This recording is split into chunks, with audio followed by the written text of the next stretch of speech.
family? Chris Ramsey here and welcome to another edition of The Shift. As you can see, I bought some studio lights, so I thought I'd try them out today. Hopefully this doesn't look too weird. We'll see how this turns out. This week we got a pretty exciting show for you. Also to mention, my buddy and one of my best friends, Xavior Spade, was at the table last week with Chris Oberly, hosting his very first, or having his very first at the table experience. So if you want to check that out, I'll leave the link below where you can check out maybe a trailer of it and contact your favorite authorized Murphy's Magic dealer to find out how you can watch it. This week, before we get into anything else, let's announce the winner of last week's contest. And the winner is, I'm gonna check on my iPhone, Ross Montgomery. Ross Montgomery. Congratulations, hit us up, facebook.com/Murphy's Magic Supplies.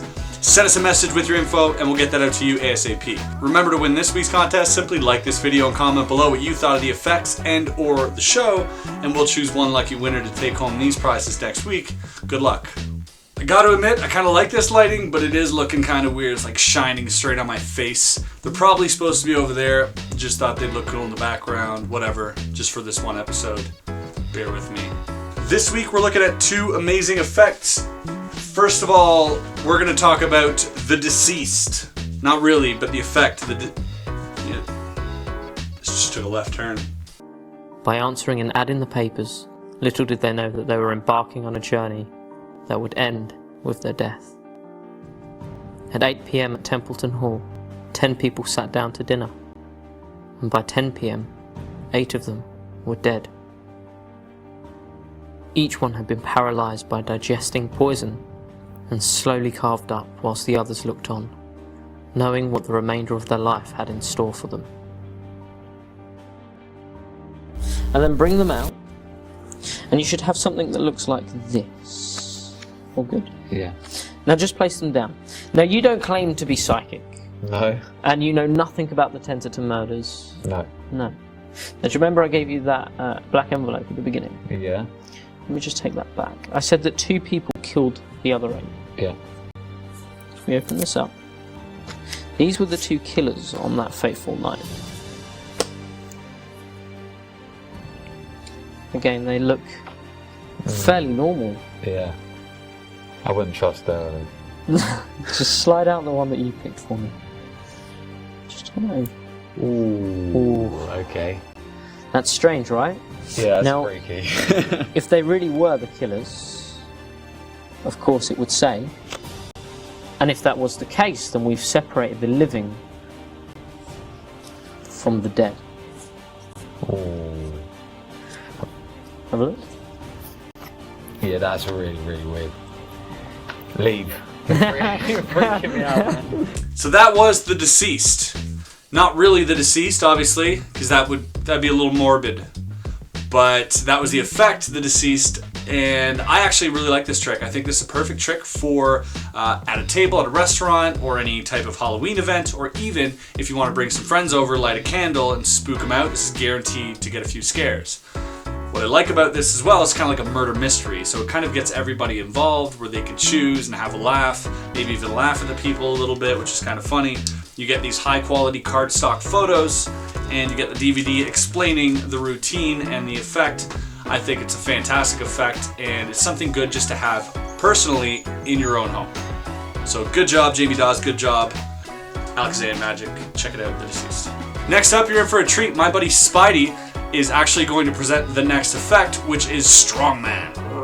Strongman is an amazing bolt bend where the spectator can bend it. You can check it out before and after, impossible. Check it out, my buddy Spidey. Back after this. Hey Chris, what's up? What's up? Not much. I want to show you the difference between physical strength and mental strength. Okay. I've got a screw over here with a nut on it, and I think we can both agree that nobody has the physical strength to bend a screw. I totally do. I have the strength. You agree or no? I can bend it. Let's try it actually. I want you to hold the tip of the screw like that and hold the nut down and see if with holding those 2 pieces, if you can bend that screw. No, there's no way I can bend that. There's no way, right? So physically, nobody can actually bend a screw. There's no way to do that. But mental strength is different than that. And I'll show you what I mean. Hold out your fingers like this, exactly right there. And I want you to imagine, actually psych yourself into believing that your hand is actually a pair of pliers. Very strong pliers, exactly, very strong pliers. Because if we had pliers, we would be able to bend the screw. That'd be possible. Sure. So don't you just pinch the tip right there and really imagine, don't move, but really imagine that your hand is actually a very strong pair of pliers. As you hold that watch, you're going to notice I can actually... That feels really weird. Right? Yeah, it's a really weird feeling. You see how it bends? Yeah, I see that. Watch, we're going to bring it back now. Just like that, let go. And of course, that's a solid screw, and it's physically impossible to actually bend that. It can't be done. Yeah, there's no way. And that's the power of the mind. Thanks, Spidey. My pleasure, Chris. So what you get when you buy Strongman is you get this really awesome little drawer box, and you get the gimmick. There's also another piece in there, which I'm assuming is a refill, but I don't see the context under which I'll ever need it. I think they're including that just to give you more bang for your buck. The truth of the matter is everything you need to perform this is right here. This is it. It's self-contained, and I love magic that's self-contained. You don't need 1,000 other things on you, no body setups or anything like that. Everything you need is right here. Technically, it's really not difficult to do the trick. What you do need is a bit of spectator management in order to kind of guide them away from looking for what it actually is. When I first had this in my hands, knowing what the effect is, I looked for it, I tried to figure it out, and it took me a solid minute, knowing what the effect is, to kind of find out what's going on. So that'll give you an idea of how deceptive this is. Now if you give this someone, you say, check out this screw and just check it out, they might notice something slightly off about it, and that's if they're really looking for it. But if you speak to them in the right way and guide them to check it out the right way, which I did for Chris on that performance, there's no way anyone's gonna be able to figure out what this is. It looks perfect. It's a screw with a bolt on it. With a nut on it, sorry, a bolt with a nut on it. Of course, you could go to Home Depot, buy another one that looks like it. You can do some switches, but it's completely unnecessary. I've put this in the hands of magicians and very smart laymen, and they could not figure out what's gonna happen. One quick tip. I personally found that after you're done the routine, don't give it up for examination, because once they know what it is and what it does, they might know what to look for. Whereas in the beginning, they don't know what you're gonna do with it, so they could really look and they're not gonna find anything. So I think it's not fully examinable. I'm gonna say it's 90% examinable, which is more than what you need in order to be able to put it in their hands casually. I mean, there isn't much to look at. It's a screw and a nut, and then take it back and do the routine. The presentation that you just saw was something that I wrote once I saw the product. I love it because it's got a bit of like a hypnosis-y feel to it, like you're gonna show them the power of their mind in order for them to be able to convince themselves, or you can even present this as hypnosis, like I'm hypnotizing you to believe that your hands are pliers and then they pinch and you bend it in their hands. I think it's so powerful. I've performed it quite a bit since I got it.